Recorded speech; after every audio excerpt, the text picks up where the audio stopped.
Hi everyone, today I'm going to be looking through Colorist Special Effects 2 by Helen Elliston and telling you what to expect if you want to buy the book. Now, she has all sorts of colouring tutorials in here. Most of them use Prismacolor pencils, but I use Polychromos, and I just transfer the colours, choose slightly different colours and have a go, and I find it works really well. So I don't think it really matters what pencil set you have. Now she starts off with this lovely looking apple, and then we have Cupcakes. This lovely one here, look, so there are all the steps to do the cake and the icing, and here you have the space where you can practice, and then you can perhaps use it in some of your colouring. I've actually used this icing, I didn't do the whole cake for a sort of marshmallow that I was colouring, and it looked sort of multicoloured. It was great fun to do and it worked really well. Then you have an iced donut, which you can have a go at. And here are some grapes. Now there are two parts to this grapes. It's quite a long tutorial, but it looks really good, and I've done this one. I had a go at it and I was really pleased with the results. It looked great, and I'm really impressed with this ice cream one as well. I haven't tried it, but it looks fantastic. If you look how real it looks at the end. And then we have a macaron or macaroon, which again I haven't tried this one, but I've tried this pumpkin. This was great fun. It looks really effective with all the shadow and the light and things like that on it. And here's a lovely strawberry. I've also had a go at this one. That was great fun. Now we move on to some sweets. We have a foiled wrap sweet here, and another one which is a slightly different colour. And here's a practice page with all the different items on that you can have a go at. And now we have more natural things. These are more like the sorts of things that I have a go at. Now here's a sort of bokeh background. I know a lot of people want to have a go at this and find them quite tricky, but this is a really nice, easy step-by-step guide to how to do it. So it could be a good one to try. And here we have a really pretty multicoloured feather, which I've had a go at. That's looks really nice. And a peacock feather. I've recently done a peacock actually, but I didn't use this tutorial. I'd forgotten that it was even here, but this looks really lovely. And here we have flames. Now I've had a go at this. Now the flames here look really real. Mine didn't quite come out so well as this. I think I need some more practice, but I was really pleased. They were the best flames I'd ever done, so it was it was really great. Now we have a hibiscus flower. I haven't tried this, but I love the way it looks so dark inside, makes it look really 3D. And this flower as well, I've had a go at this one. It looks really great when it's finished. I'm not going to try and pronounce it. And here we have a tree frog. I've had a go at the frog as well.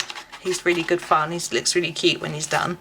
And a clump of grass. I've used this for these techniques for trying out grass. I didn't use exactly this picture, but I had a go. And it looks really great to have the sort of lighter grass at the top and the shadow at the bottom. Makes it look much more real. And here's a hummingbird. I have got a hummingbird picture I'm going to do soon, so I might have a go at trying this one.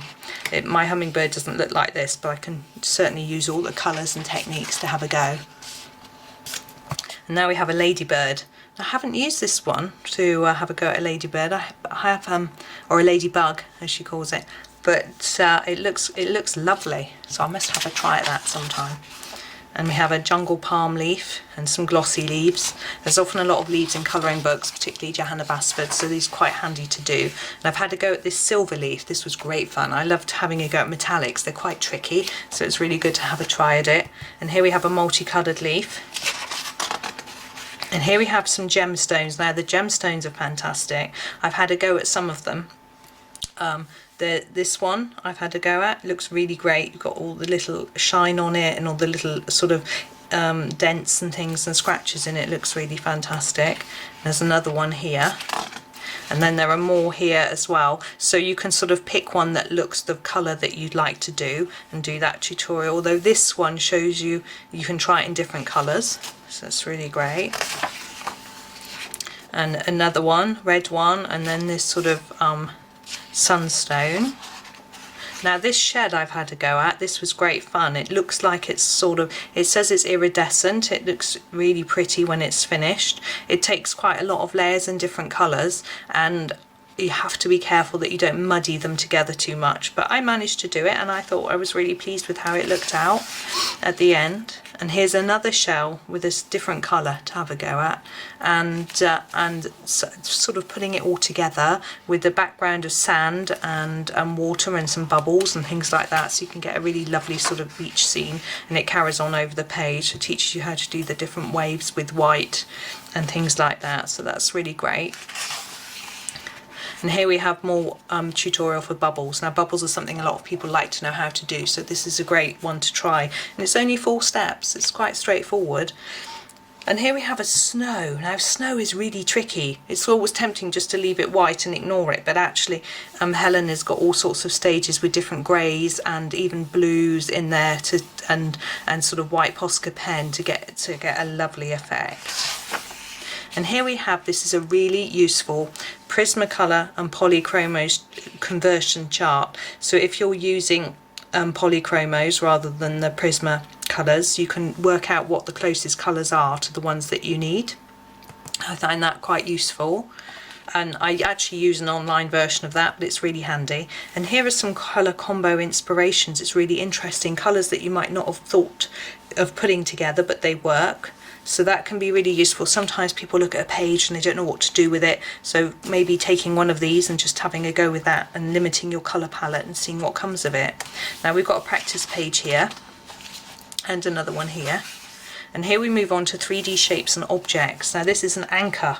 I've had a go at this. It's very impressive if you get it right. It took me a couple of attempts, and then it looks really great, really shiny, really 3D. And we have a cauldron here which looks really great. I haven't had a go at this one. And a crackle glass light ball. It looks really interesting. And a glass bottle. Now glass is so tricky. I haven't had a go at this, but I have got some glass bottles I need to do, so I'm going to try it. And the lighthouse. I've had a go at the lighthouse. I think I did a different colour, but it was really useful to work out where all the shading needed to go to make it look really rounded and really realistic. And here we have, this is a really interesting, so you can put the lighthouse into a scene, so it teaches you how to do rocks and then how to do the sky, and skies are hard, so this is great to have this tutorial to work out how to do it. And the rocks as well, very textured, look very 3D. Now here's a dome. This would be like on the top of a building, teaches you how to get it looking really 3D, so that's great. And there are more as well, different colours, slightly different styles. And here we have a marble. Marbles looks very see-through. It's got the air bubbles in and things like that, so that's a really interesting one to have a go at. And a plant pot. There's quite a lot of plant pots in colouring books, and this is particularly a terracotta one, but you could replace that with any colours once you know whether to go dark or light or whatever. And it's got a lovely shine on it. It looks really good. And here we have a faceted red heart gemstone, so it teaches you all the steps to go through to get this lovely effect at the end. I have tried this and it does look really lovely, and I didn't find it too tricky. I found it first time and I found it pretty good. Now here's a skull and crossbones. This has got a lot of stages to making this very impressive looking skull and crossbones. It's not something that I'm keen on colouring, to be honest. I know some people really like this sort of thing, so I haven't actually tried this one. But you've got some places where you can try it, perhaps put a gemstone on there, things like that. Now I have had a try at this glossy unicorn horn. It's great fun. It looks really cool when you've done it. I'm not sure if I used it for a unicorn or something, some other sort of horn, but it was really good fun. And a 3D star. I must have a go at this when I get my Christmas book out. It's got plenty of stars. I shall have a go at one of these. And we've got some more practice pages here. And here we've got some metal and steampunk. There's quite difficult metallics and things like that, so it's a really good idea to have some of these in the book and to have a go at them. I haven't tried this particular clock, but I do like the look of it. I think it looks great. Now spoon. I've tried this spoon. Now there's quite a lot of stages to getting the spoon looking quite right, and there it is at the end. Now I found it fairly tricky to do, but I was really impressed with how well I did. It didn't look exactly perfect like this one, but it looked quite real, and so I was really pleased. And I've had to go at this cog as well. I can't can't remember what I used it for. It wasn't an exact cog, but I used this technique on something and I really liked how it came out. I was really, really pleased. And I haven't tried this one. This is a really interesting sort of strange shimmery brass tone metal. And here we have a cog and a lock to have a go at. And steampunk stopper and key. I haven't used these either, but I think I've used some of the metallic ideas on other things. Same with this copper pipe. I've used the colours and the shading idea for other things that I've coloured. And here's a practice picture. Now here we have skin tone. I don't do a lot of pictures with skin tone, but I think it's really impressive how she just uses a few steps and gets a very good look on the skin. And she does different positions so that you know where to put all the shadow, which I think is really clever. And then you've got sort of, so you've got legs from the front and then from the side.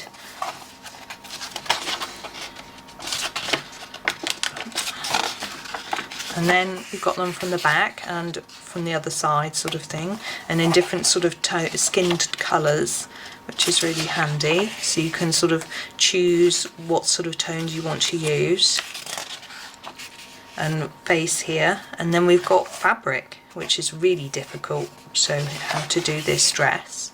And then we can practice here. And here's a different dress that you can have a go at and practice, and a practice picture to have a go. And here's some dogs and cat noses to have a go at. It's quite fun. You can just copy them across. It doesn't have lots of instructions. It's just to have a go and see if you can copy that. And here we've got some more practice pages in the book. So I hope you enjoyed that one, and I hope there's something useful in there, and you might want to have a buy it. Now I'll put a link in the description so you know exactly where to buy it from. Thank you.